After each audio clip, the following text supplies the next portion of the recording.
बिस्मिल्लाहिर्रहमानिर्रहीम। ये जो आप दूध से रोज़ाना मलाई उतार के घर में स्टोर करते रहते हैं, उसको स्टोर करने के बाद निकालें, थोड़ी देर नॉर्मल टेम्परेचर पे रखें ताकि वो नॉर्मल हो जाए। ये सबको आप निकाल लें किसी देगचे में।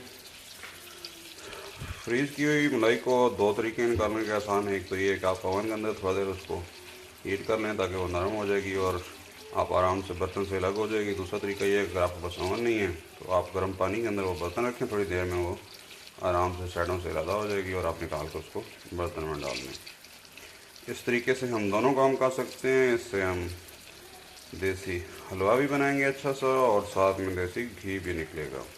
और अगर आपने सिर्फ घी, इसमें सबसे अहम बात यह है कि आपने इसको मीडियम फ्लेम पे रखना है।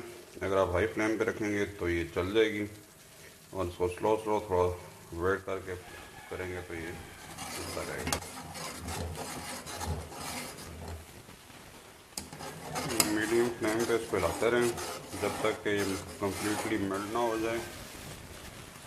जब ये इस तरह से बुलबुले आने शुरू हो जाएं ऊपर, तो ये मैं इसमें एक चम्मच जो है वो मैदा डाल रहा हूँ। इसमें दो चार चीज़ें डाली जा सकती हैं। आप इसमें देसी आटा डाल सकते हैं, आप इसमें सूजी डाल सकते हैं, आप इसमें जो है वो मकई का आटा भी डाल सकते हैं। लेकिन जो सबसे बेस्ट बनता है वो या तो देसी गंदम के आटे में बनता है या फिर मैदे के साथ बनता है। लेकिन मैदा बहुत सेंसिटिव होता है, इसको मुसलसल हिलाना पड़ता है क्योंकि वरना मैदा जो है ना वो पकड़े की स्टेज पर जल जाने का खतरा हो। यूँ ही आप इसमें सूजी, मैदा या आटा डालते हैं तो साथ ही इसके घी निकलना शुरू हो जाता है। इसके बाद जो है ना आपका असल टाइम शुरू हो गया जो आपने इसको मुसलसल हिलाते रहना। अगर आप हलवा बनाने नहीं चाहते, आप सिर्फ घी निकालना चाहते हैं तो ये हाफ़ स्पून डालें इसमें मैदा आटा। ये तकरीबन 10 मिनट हो चुके हैं और आप देख लें कि इसमें से अच्छा खासा घी निकल आया है। और हम इसको उस वक्त तक हिलाते रहेंगे जब तक कि इसका कलर लाइट ब्राउन ना हो जाए।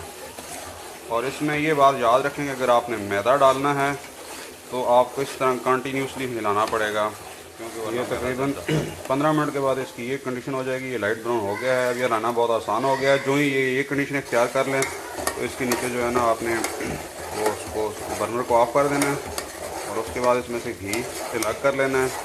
और फिर मैं आपके बर्नर मैंने ऑफ़ कर दिए। घी अलग करने के बाद अभी 2 से 3 मिनट इसको देंगे ताकि ये सेटल डाउन हो जाए। और उसके बाद इसमें से घी को अलग कर लेंगे छान के। ये 1 kg मलाई थी जिसमें से यकीनी तौर पे कोई 2.5 पाव जो है ना वो देसी घी निकलेगा और हलवा अलग से।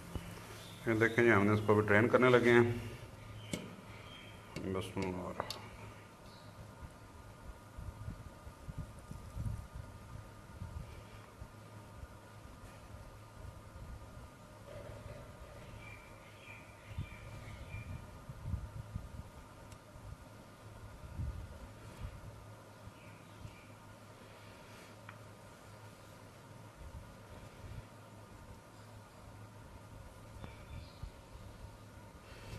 अभी हम इसमें 3 शक्कर जो है ना 3 चम्मच वो शक्कर ऐड कर देंगे।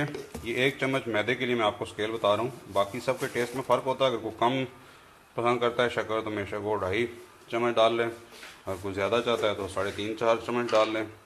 ये 3 चम्मच शक्कर डालने के बाद इसमें 1 कप पानी, जो छोटा कप होता है चाय वाला, वो मुकम्मल वो हमने इसमें ऐड कर दिया।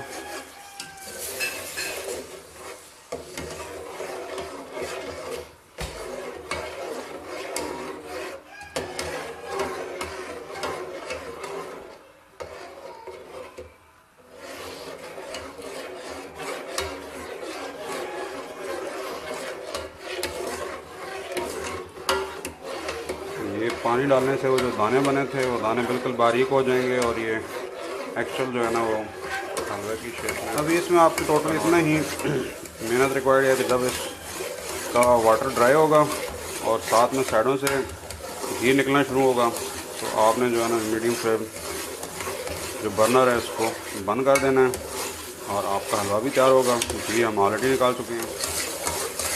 ये देख लें इसमें से वाटर ड्राई हो गया और अभी ये घी निकलना शुरू हो गया आहिस्ता आहिस्ता। ये देखें जी मुकम्मल घी निकला है, क्योंकि हमने इसमें घी छोड़ा ही इतना था, ज़्यादा घी निकाल लिया था। अभी हम इसको बर्नर बंद कर देंगे और इसको निकाल लेंगे बाहर। तो ये आपका बेहतरीन सा जो है ना वो मैदे वाला हलवा भी निकाल लिए, आप देख लें। अभी इसको हम हल्का सा गार्निश करेंगे और हमारा बेहतरीन किस्म का जो है ना देसी घी मलाई से देसी निकाले हुए देसी घी में बना हुआ हलवा जो है वो अच्छा फुल टाइम तैयार है। और साथ में जो हमने उससे घी निकाला है वो अलग है, यानी हमने दोनों काम एक ही टाइम में कर लिए हैं। मज़ीद अच्छी अच्छी डिशें सीखने के लिए और रेसिपी सीखने के लिए हमारे चैनल को सब्सक्राइब करें, अपने दोस्तों से शेयर करें। शुक्रिया।